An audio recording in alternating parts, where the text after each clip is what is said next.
Did you know there is a super easy way to know when you use CK or K at the end of a word? I'm going to share that and more with you today.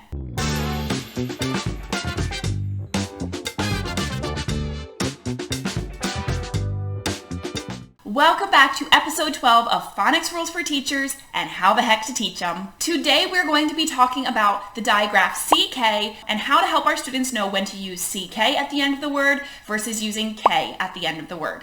Both CK and K represent the hard K sound. In English, there are very few words that are spelled with just a single C. So most of the time when we hear K at the end of the word, we have to choose between CK or K. But how do we know which one to use and when? Well, actually, there is a very simple rule to help us know when to use CK at the end of a word. And here's what it is. When we have a one-syllable word with a single short vowel directly before the hard K sound, we spell that K sound with a CK. Here are some examples. Pack, lick, chuck, mock, peck. All of these words have a single short vowel letter followed directly by the hard K sound at the end of the word. So we spell that K sound with a CK. Now, if you're wondering when to use K, it's every other time. So if we have any other vowel type, or we have a short vowel, but there is a consonant before the K sound, we spell that with a single K. Here are some examples. Cloak, break, milk, and chunk. The easiest way to remember this is to pay attention to when we see a single short vowel followed directly by a K sound at the end of a word. That is when we will use CK, and almost every other time that sound will be spelled with a K.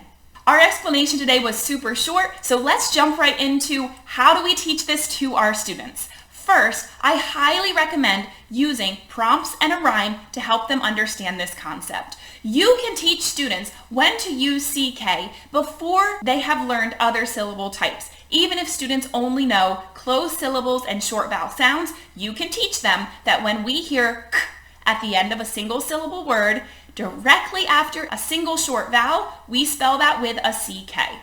When your students have learned more syllable types, you can take a deeper dive into when to use K versus when to use CK. I like to use the visual of a hook and a sock to help students understand this concept. And I also use this cute little rhyme to help them remember. Here's how my rhyme goes. At the end of the words, Jack seeks the K sound. He chucks in his hook, and a sock is what he found. When we have a single short vowel, then we use a CK. Any other time, we just catch a K. The visual of a hook versus a sock can be really helpful for students to make this connection. We can also use word sorts to help our students practice with this skill. If you have a bunch of word cards with CK words and K words, mix them up, give them to your students, have them sort them in small groups, or you can do it as a whole class. After you sort them, and this is super important, take the time to look at how the words were sorted, read the words together, and make sure that they're in the correct category, and point out why each word fits on each side. Number 3, you can have a word hunt. I've mentioned this strategy before, and it is a great way to show our students that they can see the phonics concepts they're learning in context. Give your students some books, have them hunt for just CK words if they've only learned CK, or have them hunt for CK words and K words, and have them make a list. You can put a big poster up in your classroom and have students run over when they find a word and write it on the correct poster. This is the important part though. When you're done, look at your list together, look to see which words went on each list, practice reading them together, and it will reinforce this idea that we use CK after a single short vowel and we use K in almost every other circumstance. You can even have a poster for oddballs or words that don't fit. Maybe a student sees the word picnic and they're going to put that on the oddball category, and you can have a chat about how, yes, there are some times where we use a single C at the end of a word, but it is not as common as using CK or K. Finally, you can play one of my favorite games, which is called Choose a Side. Label one side of your classroom with a sign that says CK and the other side with a sign that says K.